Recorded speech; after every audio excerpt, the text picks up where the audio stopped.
Welcome to Voice Activated. I'm Joe, and I'm joined today by Ashley Christ. She has this awesome YouTube channel all about helping other streamers reach their intended audiences. This segment was recorded at South by Southwest 2018, and we snuck into the second floor of the Hilton lobby in order to record in a relatively quiet environment. Still, there is a little bit of background noise, so I apologize in advance. I'm here with Ashley Christ, awesome YouTube sensation. Oh. No. I mean, yeah, sure, of course. You can Content creator. You can find her at /Ashney on YouTube, Twitch, and pretty much everywhere else.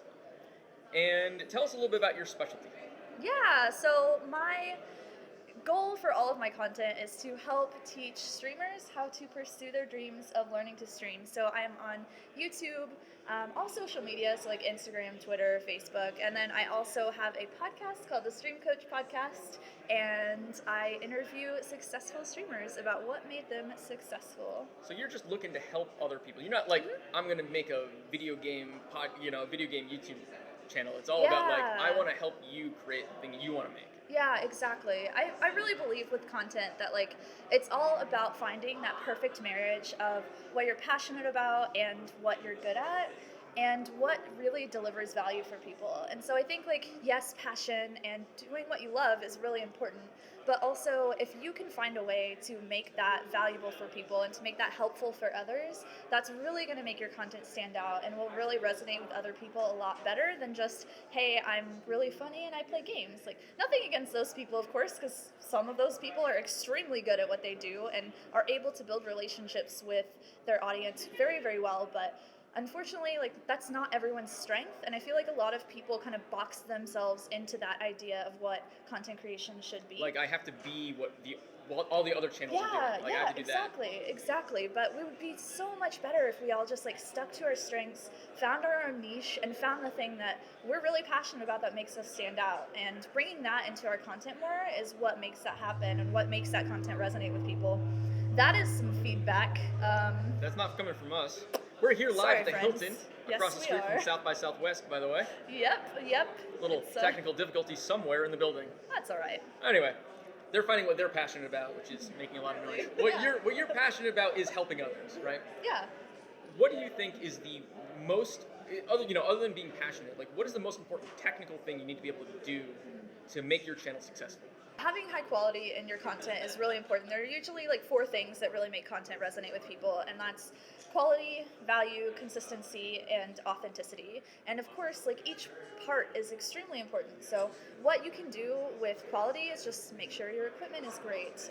Make sure that like a mod mic. Yeah, like use a mod mic. Not gonna lie, they're pretty freaking amazing. Just use great equipment, make sure that everything is set up ahead of time, especially if you're streaming.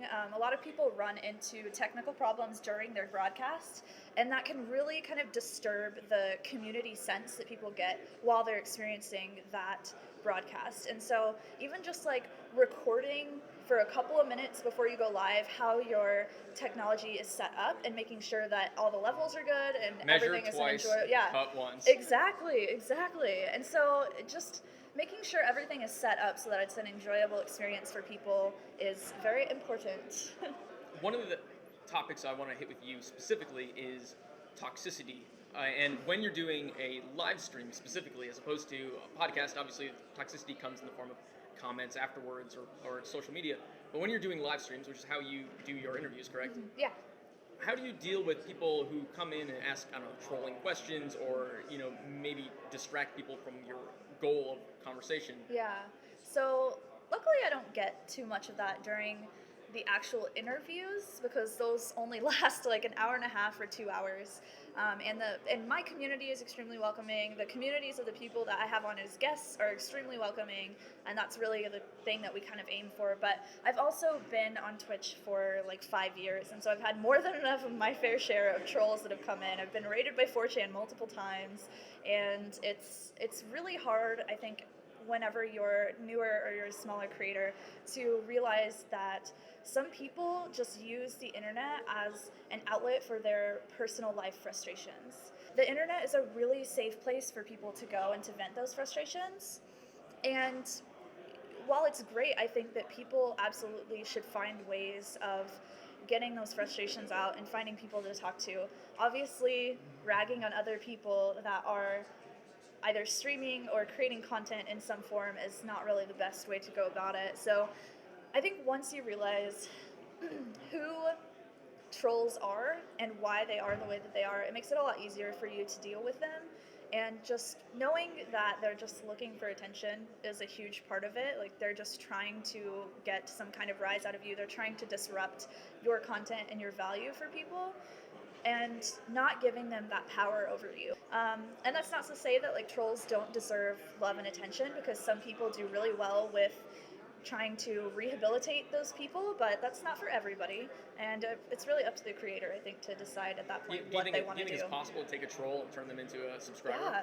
Yeah, it totally is. I've seen it happen multiple times.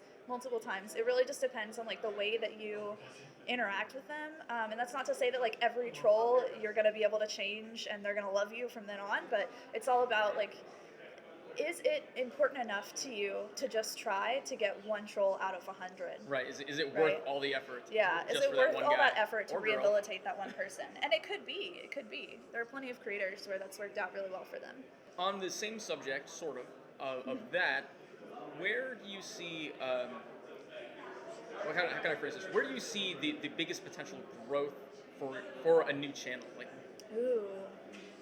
You know, you can answer that though. I was thinking not just platform, but also content. Yeah, like, content-wise. Answer however you'd like. So the biggest potential for growth is absolutely in people finding their value and finding a niche and finding that thing that I talked about earlier, which is like their passion that they can bring to the platform. So how can you still love gaming and integrate gaming or whatever else into your content, but make it valuable for that audience? So like think about the problems in that audience. If you're somebody that is really into gaming and you think about the problems that are in the gaming scene, you know, like toxicity, misogyny, racism, there's so many different problems that we could all solve. And whenever you figure out what those problems are and you figure out where you fit and what problem you're passionate about solving, you can do the research and you can learn more about how to solve that problem. You don't have to know 100% everything about it to be valuable. It can be a journey. But it's definitely like finding that problem that you want to resolve to step up the space that you're in. Mm-hmm. For you personally, where are your energies going right now? Yeah, so What are you working on? What's the secret? Oh my gosh, woo! I'm working on a lot of everything, to be completely honest. I feel like content creation is a lot of creating in multiple places. So it's social media, it's YouTube and Twitch, it's just stories everywhere. Being involved in every place just as much as you can is very important to not only just building yourself on one platform, but building yourself as like a personal brand where everything else feeds back into your main kind of spirit of your content. And so that spirit for me right now has been YouTube. Like I'm releasing 4 videos a week. One of those is just a video of my podcast, but that has been just so helpful for people, and those videos have really resonated, and you can tell what resonates because you'll post it on social media and people just, they'll get retweeted, they'll be talking about it on Instagram, whatever, and so a lot of my focus does go there, but I would be totally lying if I said that all of my success from YouTube has come just from the stuff I've done on YouTube. It hasn't at all. All of that attention, all of that viewership and that audience growth has come from other platforms. So it's come from me being active on Twitter and giving value to Twitter other than just reposting links. It's come from Instagram and me giving value to Instagram in a way that's more than just me posting selfies on my feed. It takes so much more than what the usual is. Like we can easily, if we want to just be hobbyists, like we can easily just post whatever we want on Insta, post whatever we want on Twitter, just repost links, not worry about our value on our streams or in our YouTube, and that's totally fine. Like if you just want to be a hobbyist, that's totally fine. And there's definitely space for those people on every platform. But if you want to grow like a brand and you really want to see growth from your community, and you want to see growth in your content, and you're pushing towards a bigger goal of maybe going full time or just pursuing that dream that you have, whatever it is, then you have to be a little bit more strategic about it. The summary I just heard really was, even if you're new, you should be trying to look at things a little bit holistically. Take Yeah. the whole view of everything and say, Yes. where in this entire macro environment can I be? And be as in many places as possible as you are capable of. Exactly. I feel like so many people, either they find Twitch or they find YouTube and they put all of their time into that one platform. One place. Yeah, and they're new and they're streaming like 10 hours a day, 6 or 7 days a week, and I'm just like, what are you doing? Like, yes, I know that, you're going to that space and maybe that's where you're getting tips and that's where you're getting subscribers once in a while, but if you're ignoring like the whole possibility of audiences and the whole just encompassing internet, like, you need to be active in every place in order to actually grow a community that's so much more than just streaming on Twitch or making YouTube videos. It's so much more than just, hey, I turn on my camera and I play video games. Right. So I promised this one question. Give me something that you rage against. give me your Okay. So your anti-Ashney Christ. There's two things. There's this one thing that we talked about earlier, which is how literally every freaking platform has stories now, and I cannot keep up. Like Facebook stories, Instagram stories, Patreon stories, Snapchat stories. They're literally everywhere, and it's crazy. Like, and then the And other number thing. two? Yes. All right. Let me take a deep breath from that little soapbox moment. Good. The next part is small streamer and small YouTuber hashtags.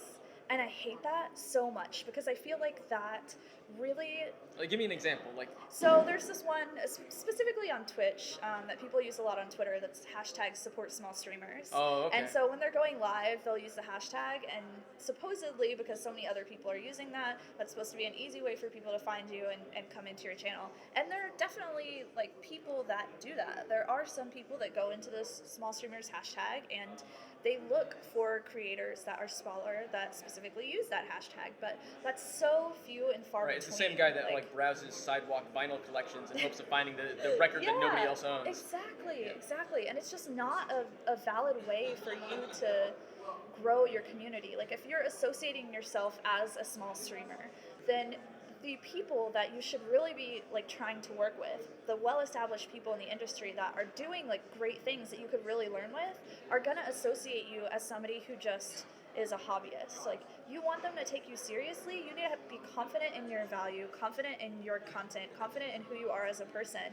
Until you get to that point, your content and who you are as a creator is not going to be taken seriously. Yeah, you're just presenting yourself as somebody not worth paying attention to. Exactly, and it's so frustrating because there are so many people that are amazing creators, and if they didn't call themselves just small, if they didn't use those hashtags all the time, if they just changed a little bit, like stopped all of these like little baby mistakes that they're making, their content would resonate, and they would resonate as a person with people so much faster.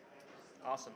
So tell us once again who you are and where people can find you. Yeah, I'm Ashney Christ. I'm on literally everything at Ashney Christ, which is ASHNICHRIST. You've been listening to Voice Activated by Antlion Audio. I'd like to thank our guest, Ashney Christ, and the unsuspecting staff of the Hilton for the use of their piano. You can hear more from us at antlionaudio.com, and be sure to check out Ashney's work on YouTube and elsewhere at /Ashney. Bye-bye. Bye.